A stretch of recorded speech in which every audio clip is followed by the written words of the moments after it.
Everything begins up here, in the mind.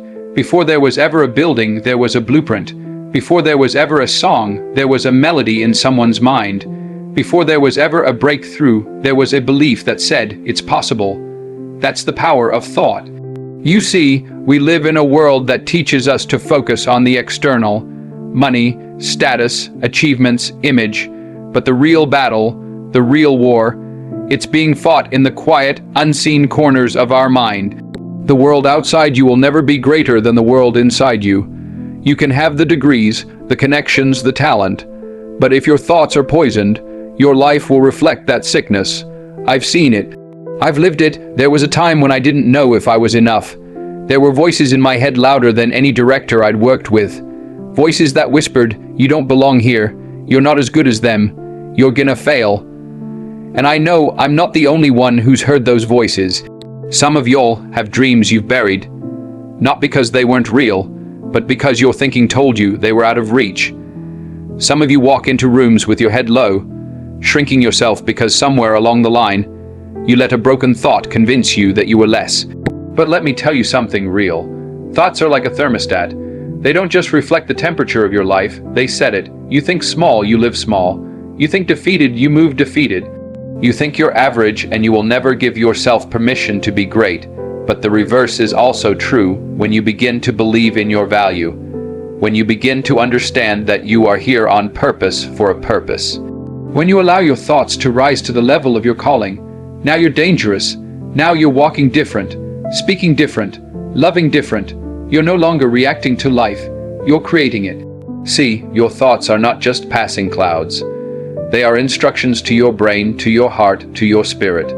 And what you repeatedly think becomes what you consistently do, and what you do becomes who you are. So if you want to change your life, don't start with your job. Don't start with your relationship. Don't start with the numbers in your bank account.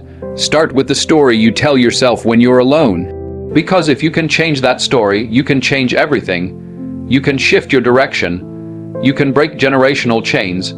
You can rise from places people swore you'd stay stuck in forever. That's not fantasy. That's the power of focused, disciplined, intentional thought. And once you learn how to wield it, nothing can stop you. You have to understand something. Your mind is sacred. It's not a public park. It's not open to just anybody or anything. Your thoughts, they're the architects of your reality. And if you don't take charge, if you don't stand guard at the gates of your mind, then anything can walk in and take up space. Fear doesn't knock.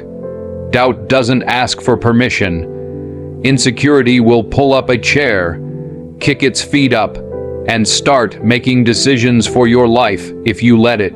That's why you've got to be intentional about what you allow in, what you watch, what you listen to, who you spend time with, and most of all, what you choose to dwell on. Because here's the truth, not every thought deserves a seat at your table. Not every voice is qualified to speak into your vision. You can't let someone else's small mind talk you out of your big dreams. You can't let someone's fear transfer onto you like a virus. You've got to filter what comes in. You've got to put up a firewall against negativity because the enemy doesn't need to destroy your life. He just needs to distract your thoughts. And sometimes the enemy isn't outside. It's not always your haters. It's not your boss or your background. Sometimes the enemy is that voice inside you saying, you can't. You're not ready. You're too late. Over and over again like it's on repeat. You ever had a moment where you started out excited, fired up about something, and then slowly, thought by thought, you talked yourself out of it. You didn't need anybody to say no. You said it to yourself. You shut the door on your own future just by opening the door to the wrong thoughts. That's why this isn't just about thinking positive. This is about mental discipline. This is about recognizing when a thought is not serving you and refusing to give it power. It's about learning to pause and say, hold up, that thought right there, that's not mine, that doesn't belong here. Because the mind will believe what you repeatedly tell it.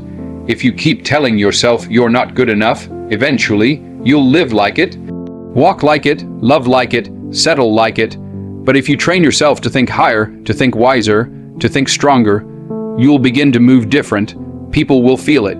You'll start walking into rooms with your shoulders back, not because everything's perfect, but because your mind is anchored. You've got to protect your peace like it's treasure, because it is. You've got to stop handing out access to your mental space like it's a free trial. Some things, some people, some patterns need to be blocked, deleted, canceled, not out of hate, but out of self-preservation. You owe it to yourself to guard the gate, not just for you, but for the future version of you that's counting on you to stay focused. For the purpose inside of you that needs clarity, not chaos. For the people you're going to impact when you're operating from a place of vision instead of confusion. You can't build a future on a foundation of cluttered thoughts. So clean house, set standards, and don't let just anything walk in and shape your destiny. You've got to talk to yourself more than you listen to yourself. Because if you don't, your mind will start playing reruns. Old tapes of failure, fear, trauma, and shame. It'll loop those moments where you messed up, fell short, got hurt, or were told you'd never make it. And if you let those loops run unchecked, they will become the script of your life. But here's the truth. They only have power if you agree with them. That's why you've got to speak life, loudly, boldly, daily. You've got to become the narrator of your future, not the victim of your past. When you wake up in the morning, you have a choice. Before you check your phone, before the world tells you who to be, you get to declare who you are. You get to remind your mind, I am more than enough, I am equipped, I am worthy, I'm not what happened to me. I'm what I choose to become. That kind of thinking doesn't come by accident. It's a practice. It's a commitment. You've got to stand in front of the mirror and speak over yourself, even when your feelings don't match your faith. You've got to open your mouth and say, I've got purpose, I've got power, I'm built for this, even when the circumstances around you scream the opposite. Because words are seeds, and your life is the soil. When you speak something long enough, it starts to take root. It begins to shape how you see, how you walk, how you show up. And over time, it becomes your reality. You ever notice how people who constantly complain seem to always have something to complain about? That's not coincidence, it's conditioning. The more you speak negativity, the more your mind filters the world through that lens.